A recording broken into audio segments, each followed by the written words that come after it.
رياح هباء فطار القصيد يحاكي الهوى رياح السموم وكف الغيوم تنادي ألا من جلا من البهو همت رياح هباء إن الحمد لله والصلاة والسلام على رسول الله أما بعد সৈয়দুনা ঈসা বিন মারিয়াম আলাইহিস সালাম আল্লাহ রাব্বুল আলামিনের প্রেরিত এক জালিলুল কদর পয়গম্বর।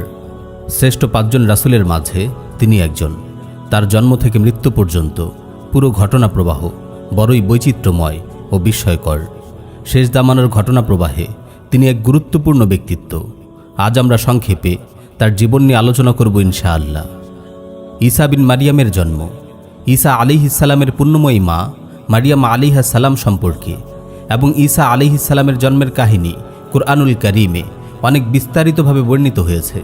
সূরা আলী ইমরান, সূরা মাইদা, সূরা মারিয়াম সহ আরও অনেক সূরায় তার সম্পর্কে আলোচনা এসেছে।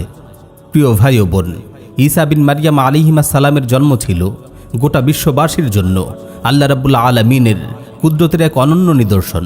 আল্লাহর ইচ্ছায় তিনি পুণ্যময়ী নারী মারিয়ামের গর্ভে কোনো পিতা ছাড়াই জন্মলাভ করেছিলেন। আল্লাহ তাআলা আদম আলাইহিস সালামকে নারী পুরুষ ছাড়াই সৃষ্টি করেছেন।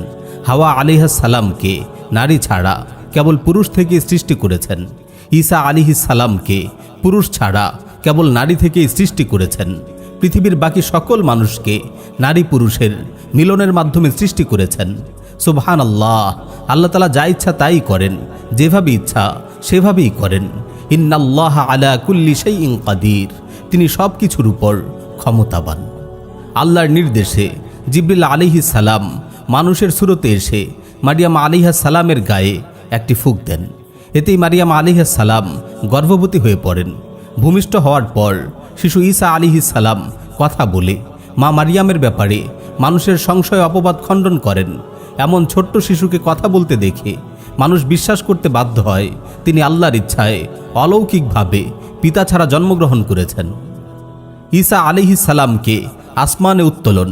নবুয়ত লাভের পর ঈসা আলাইহিস সালাম দ্বীন ইসলামের দাওয়াত দিতে শুরু করলে ইয়াহুদিরা তার বিরুদ্ধে উঠে পড়ে লেগে যায়। তারা তৎকালীন শাসককে তার বিরুদ্ধে খেপিয়ে তোলে। শাসক ঈসা আলাইহিস সালামকে মৃত্যুদণ্ড দেয়। তাকে গ্রেফতারের জন্য ইয়াহুদিরা তার বাড়ি অবরোধ করে। এমত অবস্থায় আল্লাহ তাআলা তাকে আসমানে উঠিয়ে নেন। এদিকে অবরোধকারীদের একজনের চেহারাকে আল্লাহ তাআলা ঈসা আলাইহিস সালামের মতো করে দেন। তারা সেই লোকটিকে ঈসা আলাইহিস সালাম ভেবে তাকে ক্রুশবিদ্ধ করে হত্যা করে। আল্লাহ রাব্বুল আলামিন সুস্পষ্ট ভাষায় বলেন, ওয়ামা কাতালুহু ওয়ামা সালাবুহু ওয়ালাকিন শুব্বিহা লাহুম।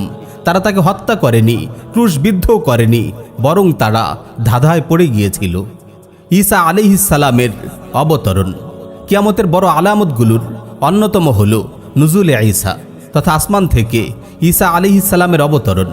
আল্লাহ রাব্বুল আলামিন কুরআনুল কারীমে এই বিষয়ের দিকে ইঙ্গিত করে বলেন, ওয়া ইন্নাহু লাইলমুল লিসসাআহ, নিশ্চয়ই ঈসা হবে কিয়ামতের এক সুনিশ্চিত আলামত। মুসনাদ আহমদে সহিহ সনদে বর্ণিত হয়েছে। এই আয়াতের ব্যাখ্যায় ইবনে আব্বাস রাদিয়াল্লাহু আনহু বলেন, কিয়ামতের পূর্বে ঈসা আলাইহিস সালাম দুনিয়াতে নাজিল হবেন। প্রিয় ভাই ও বোন, আখিরুজ্জামান সিরিজের দ্বিতীয় পর্বের শুরুতে আমরা কিয়ামতের বড় আলামতগুলোর আলোচনায় একটি হাদিস উল্লেখ করেছিলাম, যেখানে রাসূল সাল্লাল্লাহু আলাইহি ওয়াসাল্লাম কিয়ামতের বড় বড় 10টি আলামতের কথা বলেছেন। এই 10টি আলামতের মধ্যে নুজুলে ঈসা অন্যতম। এছাড়াও আরও অসংখ্য সহিহ হাদিসে নুজুলে ঈসার প্রমাণ পাওয়া যায়। এমনকি ঈসা আলাইহিস সালাম কিভাবে কোথায় নাজিল হবেন তার বিস্তারিত বিবরণ হাদিস এসেছে। দাজ্জালের ফিতনা যখন পৃথিবীময় ছড়িয়ে পড়বে, দাজ্জালের অপ্রতিরোধ্য তাণ্ডবে মুমিনদের জন্য যখন পৃথিবীর জমিন সংকীর্ণ হয়ে যাবে, তখন ঈসা আলাইহিস সালাম আসমান থেকে অবতরণ করবেন। ফজরের সালাতের ইকামত হচ্ছে এমন সময় তিনি নাজিল হবেন। সহিহ মুসলিমে পুরো দৃশ্যটি বর্ণিত হয়েছে এভাবে, ইয়ানজিলু ইনদাল মানারাতিল বাইদা শারকিয়্যা দিমাশক বাইনা মাহরুদাতাইন ওয়াদিআন কাফাইহি আলা আজনিহাতি মালাকাইন। তিনি দুইজন ফেরেশতার ডানায় হাত রেখে দামেস্কের পূর্বে সাদা মিনারের নিকটে অবতরণ করবেন। তার গায়ে ওয়ার্ডস ও জাফরানে রঙিন দুটি চাদর জড়ানো থাকবে।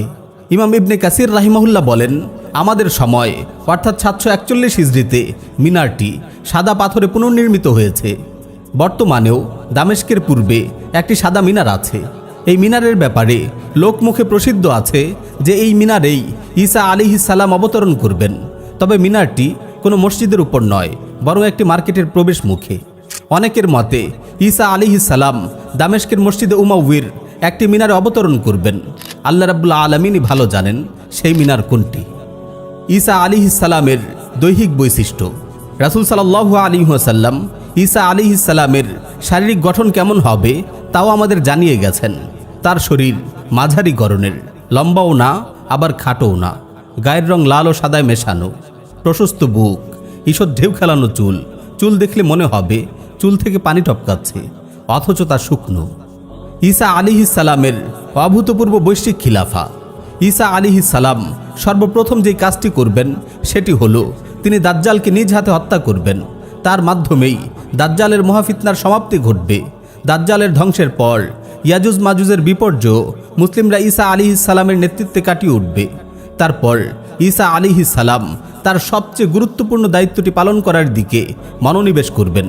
সেই মহাদায়িত্বটি হলো গোটা পৃথিবীর প্রতি ইঞ্চি মাটি থেকে শিরক ও গুমরাহিকে ঝেঁটিয়ে বিদায় করা এবং আল্লাহর জমিনে পূর্ণাঙ্গ রূপে আল্লাহর দ্বীন প্রতিষ্ঠা করা। ঈসা আলাইহিস সালাম একজন শক্তিশালী ন্যায়পরায়ণ শাসক রূপে আবির্ভূত হবেন। তার শাসনকালে পৃথিবীতে শিরক ও কুফর বলতে কিছুই থাকবে না, কারণ তিনি জিজিয়া কর রহিত করে দিবেন। তখন কাফিরদের সামনে কেবল দুটি পথই খোলা থাকবে, হয় ইসলাম গ্রহণ করো নতুবা লড়াইয়ের জন্য প্রস্তুত হয়ে যাও। জিজিয়া কর আদায় করে আপন আপন ধর্ম পালন করার সুযোগ তখন আর থাকবে না। ইহুদি ও খ্রিস্টানদের মিথ্যা দাবির মুখোশ উন্মোচিত হয়ে যাবে, কারণ ইহুদিদের কথিত মাসিহে দাজ্জাল প্রকৃত মাসিহ ঈসা আলাইহিস সালামের হাতে নিহত হবে। আর খ্রিস্টানরা যে দাবি করত ঈসা আলাইহিস সালাম আল্লাহর পুত্র, সেই দাবির ভ্রান্তিও দিনের আলোর মতো পরিষ্কার হয়ে যাবে, কারণ স্বয়ং ঈসা বিন মারইয়াম আলাইহিস সালাম এসে তাদেরকে সংশোধন করবেন। কুরআনুল কারীমে এসেছে, ওয়া ইম মিন আহলিল কিতাবি ইল্লা লা ইউমিনান্না বিহি ক্বাবলা মাউতিহি। ইহুদি খ্রিস্টানদের মধ্যে এমন কেউ থাকবে না যে ঈসার মৃত্যুর আগে তার প্রতি ঈমান আনবে না। ঈসা আলাইহিস সালাম গোটা পৃথিবীর প্রতি ইঞ্চি মাটিতে আল্লাহর নাজিলকৃত শরিয়া বাস্তবায়ন করবেন। নতুন কোনো শরিয়া নয়, তিনি শরীয়তে মুহাম্মাদিরই অনুসারী হবেন। এই শরিয়া অনুসারেই তিনি গোটা পৃথিবীকে শাসন করবেন। তিনি খ্রিস্টানদের ক্রুশ ভেঙে চুরমার করে দেবেন, শুকর হত্যা করবেন। রাসূল সাল্লাল্লাহু আলাইহি ওয়াসাল্লাম ইরশাদ করেন, ওয়াল্লাযী নাফসি বিয়াদিহি লা ইউশিকান্না আন ইয়ানজিলা ফীকুম ইবনু মারইয়াম হাকামান মুকসিতা ফায়াকসিরাস সালিব ওয়া ইয়াকতুলাল খিনজির ওয়া ইয়াদাআল জিজিয়া। সেই সত্তার কসম যার হাতে আমার প্রাণ, সেই সময় সমাগত যখন ঈসা বিন মারইয়াম তোমাদের মাঝে একজন ন্যায়পরায়ণ শাসক রূপে আবির্ভূত হবেন। তিনি ক্রুশ ভেঙে ফেলবেন, শুকর হত্যা করবেন এবং জিজিয়া রহিত করবেন। তার সময়ে গোটা বিশ্বে ছড়িয়ে পড়বে এক অনাবিল সুখ ও শান্তি। সব ধরনের হানাহানি মারামারির অবসান ঘটবে। মানুষের অন্তর থেকে হিংসা বিদ্বেষ উঠে যাবে। তাদের মাঝে ভ্রাতৃত্ব ও সম্প্রীতির এক জান্নাতি বন্ধন সৃষ্টি হবে। আকাশ থেকে বৃষ্টি বর্ষিত হবে, জমিতে প্রচুর ফল ফলাদি হবে, সম্পদ ও প্রাচুর্য এত বেশি হবে যে তা ভোগ করার জন্য মানুষ পাওয়া যাবে না। হাদিসের ভাষায় ওয়ায়াফিদাল মাল হাত্তা লা ইয়াকবালাহু আহাদ। আর তখন সম্পদের প্রাচুর্য এত বেশি হবে যে নেয়ার কেউ থাকবে না। মানব জাতির ইতিহাসে এমন সুখ ও শান্তি, নিরাপত্তা আর কখনো দেখা যায়নি। ঈসা আলাইহিস সালাম 40 বছর পৃথিবী শাসন করবেন। সুনান আবি দাউদে বর্ণিত একটি সহিহ হাদিস এসেছে, রাসূল সাল্লাল্লাহু আলাইহি ওয়াসাল্লাম ইরশাদ করেন, ফায়ামকুসু ফিল আরদি 40 সানাহ সুম্মা ইউতাওয়াফা ফায়ুসাল্লি আলাইহিল মুসলিমুন। তিনি পৃথিবীতে 40 বছর অবস্থান করবেন, তারপর মারা যাবেন, মুসলিমরা তার জানাজা পড়বে। এভাবে বিস্ময়কর বর্ণাঢ্য এক কর্মময় জীবনের রীতি টেনে তিনি আবার ফিরে যাবেন তার দয়াময় রবের রহমতের দুয়ারে।